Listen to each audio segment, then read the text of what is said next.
我觉得我好像有点变态。I think I might be a little weird, and lately I've really wanted to complain about myself. The thing is, I'm 35 and still single, and now I feel that if someone introduces me to a man who is particularly rich, I think I can't be with him. I feel unworthy. He's so wealthy.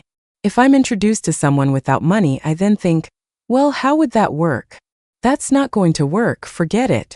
And if he's exceptionally handsome, I think, oh my God, no way, I can't be with someone that handsome. Why can't I be with him? How could someone so good-looking possibly be interested in me when there are so many beautiful girls out there? But if he's not handsome, I'm not okay with it either. I think, ugh, his looks don't even pass the bar, that won't work. I want to ask how many people are like me. Am I a weirdo? And before we continue, let us know in the comments where you're watching this video from. Connecting with viewers from all around the world is a huge inspiration for us. Thank you so much. 男人们现在不想结婚，根本就不是彩礼的问题。 Men don't want to get married nowadays, and it's not at all about the bride price. The problem is that their future wise minds are filled with toxic chicken soup for the soul ideology. How can they live like that? It's because some women have ruined their own reputation, making the entire dating and marriage market a mess. Men can no longer distinguish the good from the bad, so they have to make a clean cut. They don't care if a woman is good or bad. They now lump all of them under the label of feminism. In the end, the only ones who get hurt are the women themselves. Wake up and stop making the same mistakes. Feminists would never have dreamed that in the end, men would be the beneficiaries of their fight, while women would be the victims. Now, older single women are going on blind dates everywhere, while men are collectively lying flat and refusing to participate. Even the men's parents have stopped pressuring them to get married. Guys born in the 90s now have their hearts sealed with concrete. Whether they get married or not, they are impervious to any advice. They even run away at 80 miles per hour when they encounter those little fairies on the street, terrified of being accused of sexual harassment. Because anyone from 8 to 80 years old can be accused of harassment just for getting close to a little fairy. From the case of the gold digger Zhai Xinxin, they've all seen that you could not only lose all your assets, but possibly your life as well. Nowadays, when a woman gets beaten, no one helps. If she falls into a river, no one saves her. Why? Because men have to protect themselves. Saving her could lead to an accusation of sexual harassment and facing legal consequences. Are you happy with your feminist fight now? If you keep this up, the outcome will only be worse. Russia has already proposed legislation to crack down on feminism, and you're still daydreaming. It's 2025, and Chinese men are collectively reaching a milestone of shedding responsibility. Feminist-centered holidays like 520 and the Qixi Festival are now eerily quiet. Forget about divorced women with kids. Even a newlywed woman who can't get pregnant within 6 months finds no one willing to take her on. Feminism has gone too far, and the living environment for women will only get harsher. Men are now choosing to lie flat and remain silent, watching you fight your battles. They simply refuse to take on the burden. They know perfectly well that in the end, men will be the winners, and the only victims will be the women themselves. How many strong, assertive women have a happy marriage? By the time your water and power are cut off and you're old, it will be too late to regret it. The fairies who have been brainwashed by capitalism are fundamentally ruined, a loss that generations cannot recover from. Meeting adjourned. 我92年的34岁，至今单身未婚。 I was born in 92. I'm 34 and still single and unmarried. I feel like it's really hard for me to get married at this age because have you noticed that more and more men are no longer interested in marriage? I think it's because marriage is no longer a safe harbor, but a high-risk investment. The divorce rate is nearly 50%, and most divorces are initiated by the woman. For a man, divorce isn't just an emotional failure. It also means the division of assets, child custody, and alimony payments. This whole ordeal can be more devastating than a failed business. And look at the current matchmaking market. The questions are never about whether the woman is a good person, but rather if the man has a house, what his income is, and what brand of car he drives. Men in this scenario are like they're applying for a job, being selected and scored. Even dating feels like an interview. If this continues, who would want to get married after a while? And don't forget, there are so many options for a single life now.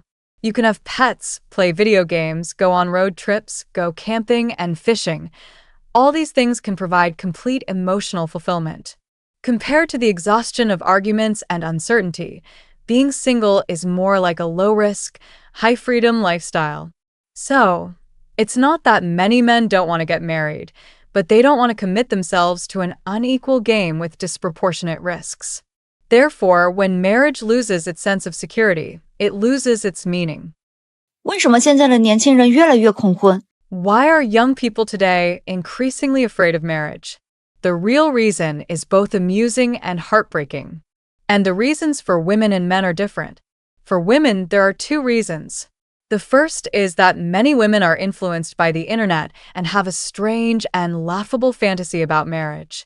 They believe that after getting married, they will need to work to earn money during the day, come home to take care of the children at night, and also serve their parents-in-law. Some even think they will have to wash their in-laws' feet every day. Meanwhile, their husbands will just stay at home playing on their phones and do nothing. In reality, as we know, this situation doesn't actually exist. The second reason is crueler. There is a segment of people who always feel they deserve the best. They hope that marriage can bring about a significant leap in their material life, so these people often use the fear of marriage as an excuse to hide their greed. As for men, the reason for fearing marriage is simpler, just 3 words: can't afford to lose. In modern society, looking at it through the lens of marriage, the cost for a man to get married is too high. He needs to buy a house and a car and also give 3 golds and 5 golds, various types of gold jewelry. Basically, getting married requires the entire family, spanning 3 generations, to put everything on the line. I have personally seen a case where on the day of his son's wedding, after paying all the expenses, the father was left with only 300 yuan, which is about $42, in his pocket. Therefore, men are extremely worried. What if their partner turns out to be unreliable? What will they do with their lives? They truly don't have the ability to get married a second time. These are the true, fundamental reasons for the fear of marriage. Everything else is just an excuse. Remember, getting married won't necessarily bring you more suffering, and likewise, not getting married won't necessarily make your life any easier. 今儿呢有一个大妹子啊，我让她得逍遥大牙了。 She made me laugh my head off. After years of unsuccessful blind dates, she came back to eat the old grass. But unfortunately, the prized grass was already taken. This girl, born in '94, is a middle school Chinese teacher. When she was younger, she was indeed beautiful and had a great presence. I've known her for about 7 or 8 years. Finding a partner for her was a real struggle. Because she had a stable government job, she was incredibly picky, looking down on everyone. It was either no chemistry or no feeling. Looking back, I'm lucky I'm still alive, thanks to not introducing anyone to her in the years that followed. Today, she suddenly came to me, saying she's still not married and wants to find someone. I took one look at her, already in her 30s, and I didn't dare introduce anyone to her. Just as I was about to refuse, she told me she wasn't here for me to introduce someone, but because she herself regretted it. After all these years of being picky, she looked back and realized she had missed out on a lot. She also understood that one should be self-aware. Where can you find the good ones waiting for you at the end? They were all at the beginning. When I heard this, I was suspicious. Don't tell me you're here to express regret to me? I thought. She said no. She wanted to correct her past mistakes. My heart skipped a beat. I knew nothing good would come of this. 2 years ago, I introduced her to a police officer. They were the same age. After they met, the man was very satisfied with her, but she turned him down because she thought he was balding. Just think about it, the man had a master's degree and a government job, his parents were also in the system, and he had a car and a house. If it weren't for a little bit of balding, he wouldn't have been single in the first place. Anyway, this girl then said that in the following years, she had met some civil servants and military officers, but they all had some flaws, and their overall conditions weren't as good as that man's. Oh, after thinking it over and over, she couldn't sleep. She felt it was better to be with this man than with others, so she asked me to help ask if they could rekindle their old flame. I was furious when I heard this. I hate it when people try to eat old grass. 2 years have passed, And now you remember to eat the grass? The girl was also a bit embarrassed, saying she knew her past mistakes and wanted to cherish the opportunity now. I'm a person who yields to soft approaches. If your attitude is good, I'm more or less willing to help. So I gave the man a call to talk. And boy, he hung up almost immediately. There was good news and bad news. The good news was that the man was indeed single. The bad news was that he felt the girl was too old and wouldn't accept her. He wanted to find someone around 28. Hearing this, the girl started mumbling. Doesn't he know how old he is? Still thinking about an old bull eating young grass. I said, all right, didn't you also look around and come back because you couldn't find anyone suitable? Let's not point fingers. Then the girl started asking again.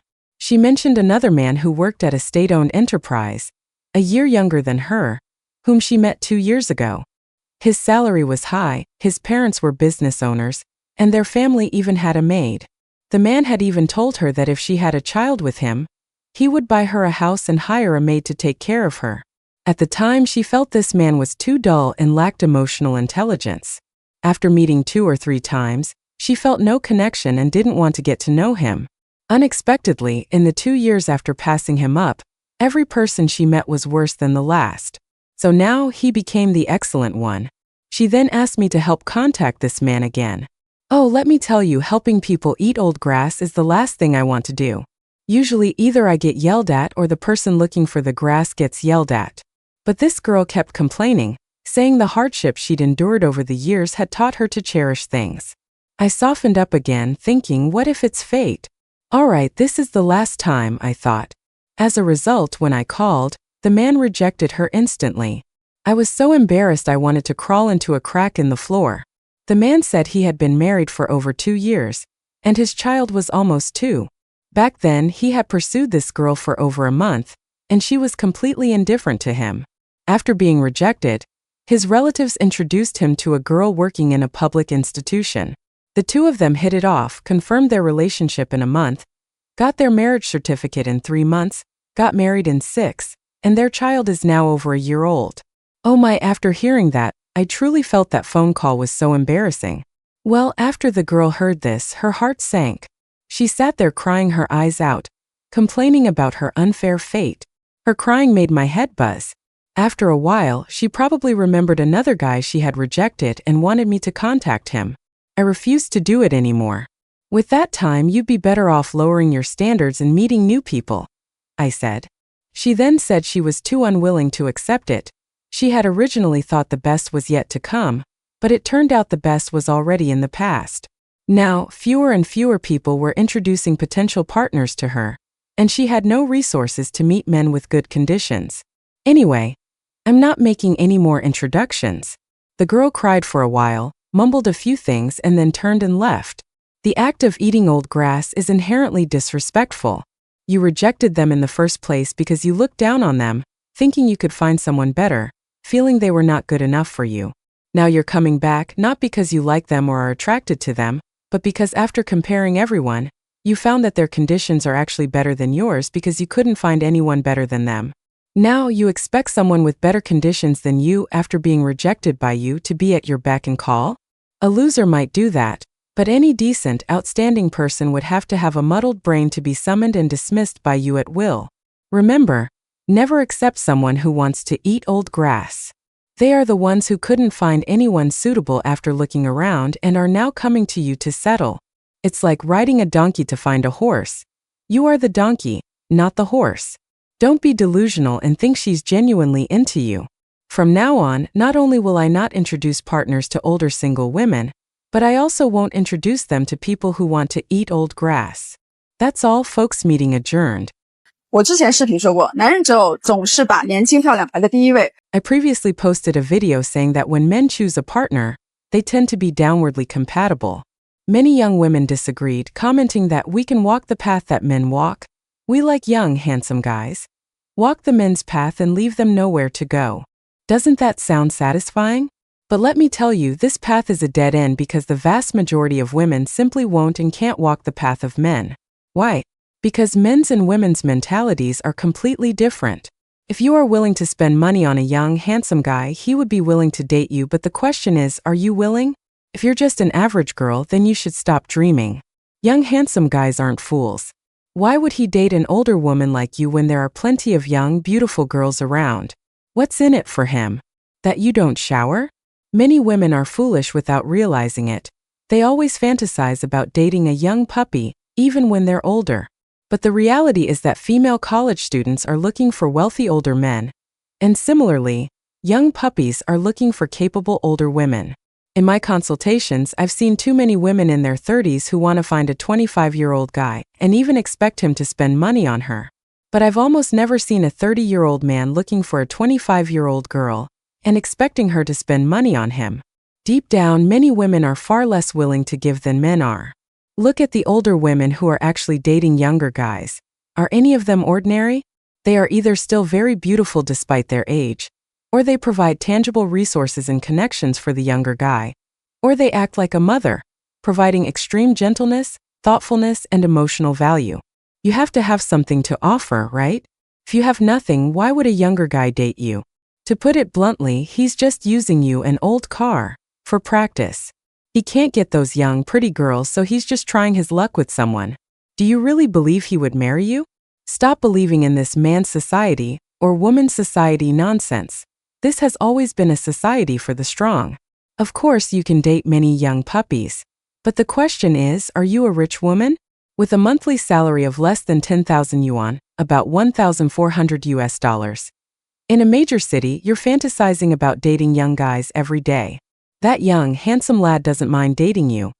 He's just using you for practice, so why take it seriously? Of course, it's the same for men. There are many old guys who fantasize. When I'm 40 and rich, I'll find an 18-year-old. But the prerequisite is that you have to be rich. Money doesn't just automatically appear in your account because you've gotten older. This world is simple. If you have capabilities, life is easy for both men and women. If you don't, neither should dream. Many women are brainwashed by the internet. They see others dating younger guys and want to do the same. Let me tell you, if you're just a player, it doesn't matter. But if you want to get married and have children, dating a younger guy now is a waste of time. Men are taught from a young age that they need to be capable to survive in this society. So men are far more realistic than women. Don't listen to men who say women are materialistic. The most materialistic ones are always the men. If he sees you have no money and no resources, he just wants to sleep with you. You might think you're not losing out, but what are you gaining? Women are inherently drawn to strength. The societal norm is for men to spend money on women, and a lot of it. In this environment, unless you're a strong woman who thinks, I love spending money on men, you will definitely feel unhappy when you see other men spending money on their girlfriends while your young puppy not only doesn't spend on you but wants to spend your money. So stop indulging in these unrealistic fantasies. Those handsome guys and beautiful women belong to capable people. An old guy with no capabilities won't find a young, pretty girl. Similarly, a capable, less older woman, if she looks decent, is only fit to be someone's second-hand car for practice. What I'm saying is very harsh, but I hope you understand that capability is king. Women, if you don't want to go the route of marriage, you must build a career. Otherwise, you'll be left with nothing. Stop looking at the wishful thinking online every day. Others can date because they have the capability. What about you? If you don't have it, why not find a proper partner while you're still young? Of course, if you insist on living for the moment, then fine, pretend I said nothing. Good advice can't persuade a fool who's doomed. You get what you deserve. 最大的问题在于说的特别多。我也是鼓起勇气才跟您连。I finally gathered the courage to call you. My husband and I dated for over 5 years before getting married. We met by a complete coincidence during college when we were out with friends. He's older than me, so after he graduated, he came to my city to work, which is quite far from his hometown. His family is from a small county, and he came to my much nicer city to work, eventually getting a stable government job. Then we got married. Even before the wedding, I was very dramatic. I would sometimes bring up breaking up, but I was also very good to him, and we were good to each other. After we got married and he was working in my city, I guess I always felt like he couldn't leave me. Now, in our 3rd year, especially this year, I started taking everything he did for granted, like him giving me his salary, doing housework, being good to me in every way, and providing emotional support. My work got busier and busier, and I became very neglectful of him. You could say for every 10 times he showed concern for me, I only showed it back twice. Then last October, we started fighting all the time. I would feel like he didn't love me anymore over small things, and we just kept fighting. During our last big fight, he suggested we separate. This was because, in the past, when we had serious arguments, I would often bring up breaking up or divorce. No, just breaking up and separating. I might have just said it in anger and forgotten about it, but he was deeply hurt. In the end, when he talked to me about separating, he cried, saying I didn't love him and that he felt I rarely acknowledged or reciprocated his efforts over the years. Afterwards, he kept bringing it up, and I kept trying to win him back. For the past 2 or 3 months, he just doesn't believe me. He always thinks I won't change. He then started talking about filing for divorce. I didn't agree and tried to talk it out with him. And now, I've received a court summons. He filed in November and even sent me a copy. Did he move out? He didn't move out. I moved out. You moved out? I moved in with my mom. When did you move out? About a month after our big fight. Because he was being very cold to me at home, and sometimes he would argue and yell at me. Wait, do you want to separate from him or not? I don't. If you don't, why did you move out? Move back in. Don't rush me, lawyer. Here's what happened. When I first moved out, it was because he felt I was a bit. I don't care what the reason was. I'm asking you if you want to separate. I don't. Then why did you move out? I moved out. No, it's because when we fought back then, it was always affecting our sleep. He said I would disturb his sleep at night with my crying. So, I moved out hoping to give him some space to cool down. I'm asking you right now, do you want to separate? Answer me. I don't want to now. But, lawyer, 2 months ago, just half a month after I moved out, I told him I wanted to move back home, and he said no. He said if I moved back, he would leave. Then he argued with me again, said I didn't love him, and cried. Let me tell you, if you continue to stay outside, you two have absolutely no chance. But one night I tried to go home, and he had changed the password on the door. I told him I wanted to move back in, and I waited at the door all night. He didn't come out to open the door for me even at midnight. I told him I wanted to come back and live with him, but he wouldn't let me. This is difficult, very difficult. If you hadn't moved out and were still living together, I would have a strategy. What is it? He would keep bringing up divorce, but he would be observing you secretly. As long as you didn't pressure him, and you suddenly changed into a different person, not like before. At that time, Can you let me finish speaking? You also shouldn't demand that your changes get an immediate reaction from him. At first, he would keep bringing it up, he might even file a lawsuit. But as long as you say no the first time and you don't pressure him, once he senses a change in your behavior, he won't bring it up a second time. Usually the relationship can be saved. But since you've moved out, it's 100% hopeless. Why? After you moved out, he had time to think deeply and compare his life then and now. He discovered that his life now is practically heaven, and he will never go back. Once you move out, it's impossible. You need to let him feel that although you are living together, you have changed. At first, he will be suspicious of your change, but over time, about half a year, he will realize you've truly changed. After all, he has deep feelings for you from the past, and he won't push for it anymore. But because you moved out, it's now impossible. Why? When you try to move back in after moving out, if he has even a shred of feeling left for you, maybe he wouldn't be nice to you, he would be emotionally distant, but every cell in his body would be observing you. That would mean there's still a chance. But now, he is firmly against it. If he is firmly against it and you try to force your way back in, it just sends him a signal. This person hasn't changed. Right. Exactly. It reinforces his belief. So, there's no chance left, okay? I have no other methods. Okay? Our call ends here. I really can't help you. Okay? So, you mean it's because I made the wrong move? you should have when he first brought it up. At the time, I didn't think there were any legal issues, so I just handled it that way without thinking of calling. So, Lawyer Gua, what do you think I should say when we go to court? Should I agree or what? Don't agree. You tell him this. I don't agree this time. The judge will probably give us another chance, right? I hope I can move back in. You think I can't change, but please give me one chance.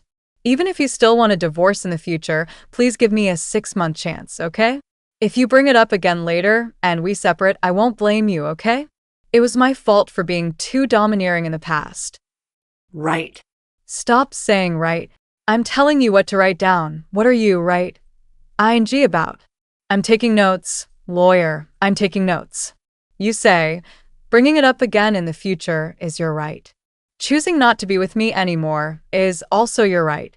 But please let me, for one last time, feel what it's like to be with you, so I won't have any regrets in the future. I've also made my final effort for our relationship. I only ask that you let me stay with you for a final 6 months. Don't make any promises like, I'll change or this and that. Just say, I just hope you give me this chance and you can see whether I change or not.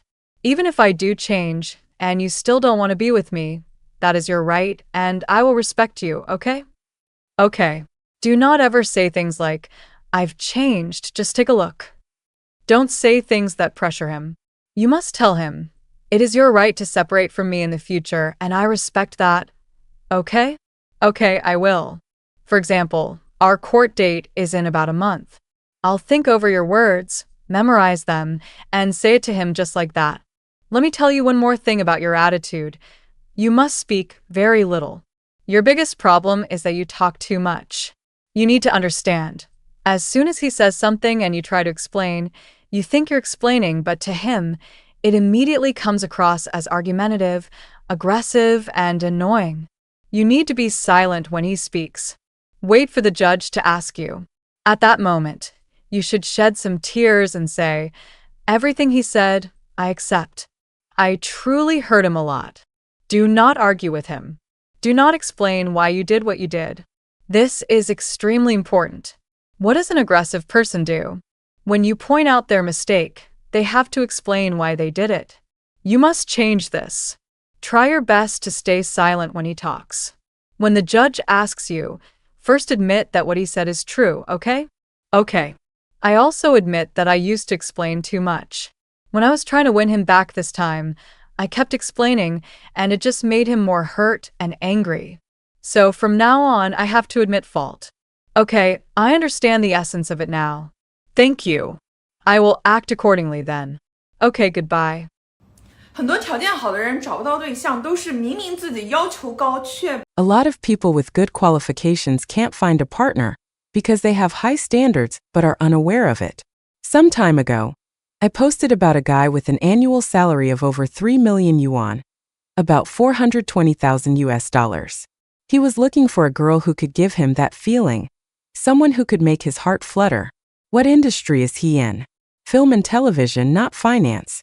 I saw many comments saying he's in finance, but this guy is genuinely in a field where he meets a lot of beautiful women. He just wants that spark. Then, a couple of days ago, I met another guy who is also quite successful. He's from a first-tier city, and his family's assets are probably around a big A8.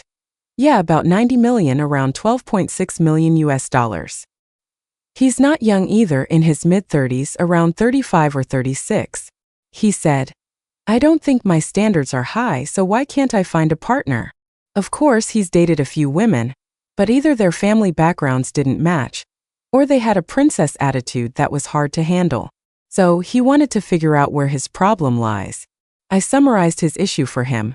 His standard, which he thinks isn't high, is just 6 words: get along well and have a feeling.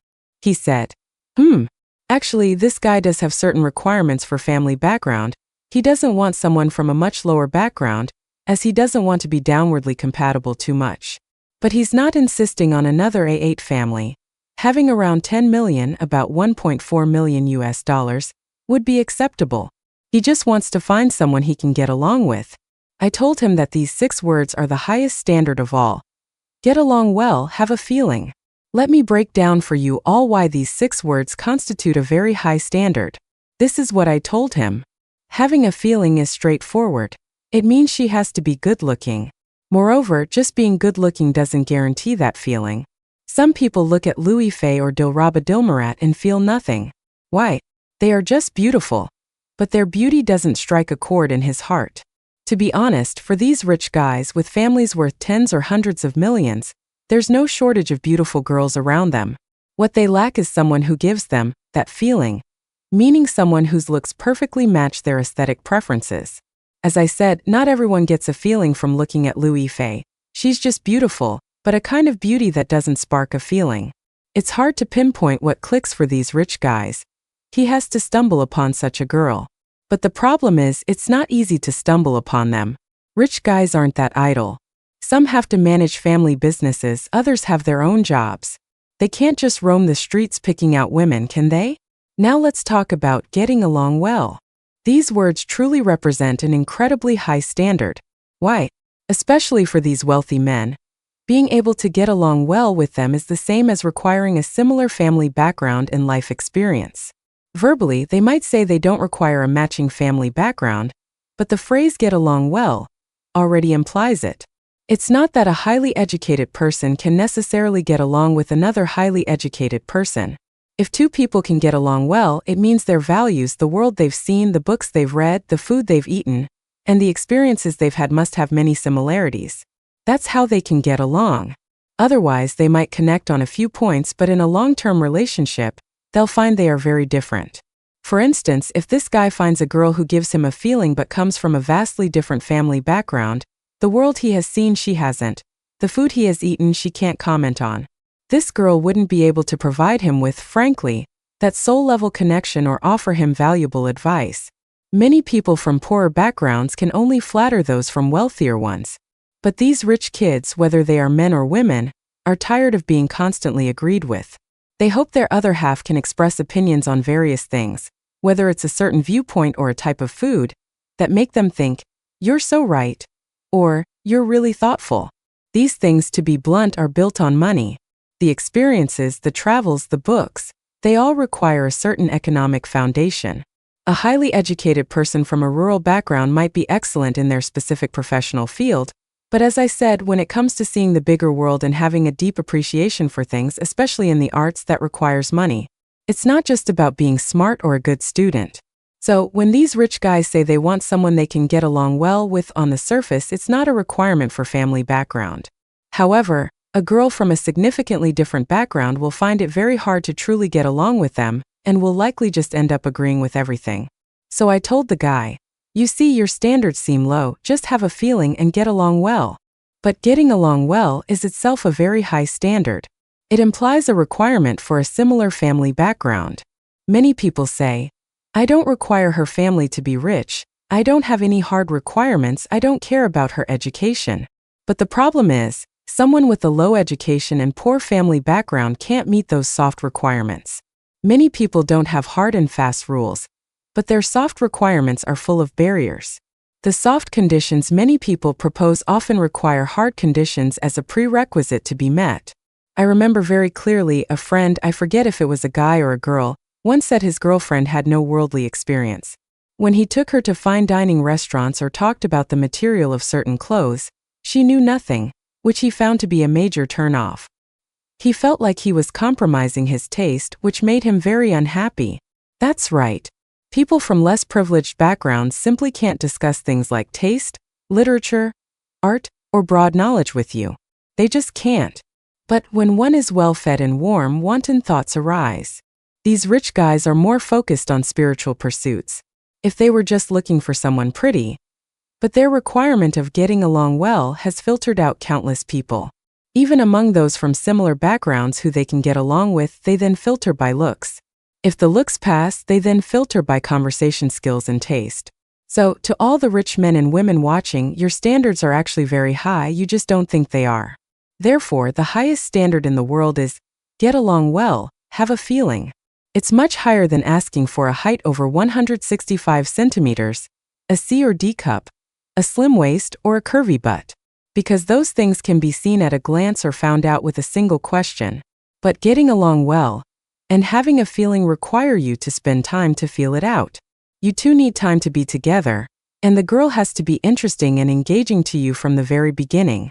Her words and actions must captivate you. This is something you can only hope to encounter, not seek out. If you couldn't find such a person when you were young, it's very difficult to expect to find one after you turn 30. You see? If this guy changed his requirement to, I want to find a young, beautiful girl from a similar family background, if he converted all his soft requirements into hard conditions, it would become very difficult. Why? Why would a young girl from a similar background choose an old man like you? Why wouldn't she find a young man from a similar background? Right?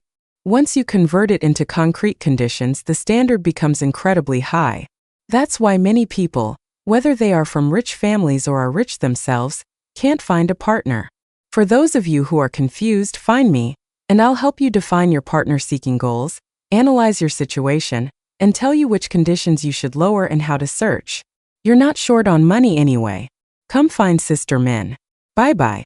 Through the emotional fragments we've just listened to together, perhaps each of us sees a part of our own story reflected. From the loneliness of a woman in her 30s and the hesitation of men at the threshold of marriage, to the late regrets of being too picky in the past. These are not just individual stories, but a panoramic view of our collective struggle in the journey to find love in the modern era. We are living in a war of expectations. Women fear that marriage is no longer a safe harbor, but a high-risk investment, afraid of losing their freedom and sacrificing too much. Men, on the other hand, are afraid they can't afford to lose, burdened by financial pressures and the scars of potential failure. Both sides erect standards, sometimes unrealistically high, to protect themselves. But ironically, these defensive walls are the very things imprisoning us in solitude. The greatest lesson, perhaps, isn't about who is right or wrong, or whose standards are more reasonable. It lies in the words self-awareness. To know what you truly want, instead of chasing the fantasies painted by social media. To know your own worth, but also to appreciate the sincere people right in front of you, before they become the old grass you look back on with regret. The highest, most difficult standards, it turns out, are not assets or appearances, but connection and that feeling, things that can only be built from soul-deep harmony, similar life experiences, and the humility to learn from each other. True love is not a hunt for the perfect missing piece, but a courageous journey where two imperfect people build a shared world together. It demands understanding, compassion, and the bravery to lower our own egos. Thank you for joining us on Chinese Emotion. If these stories have touched your heart, please like, subscribe, and share your thoughts. Because every share is a way we help each other feel a little less alone on this complicated journey.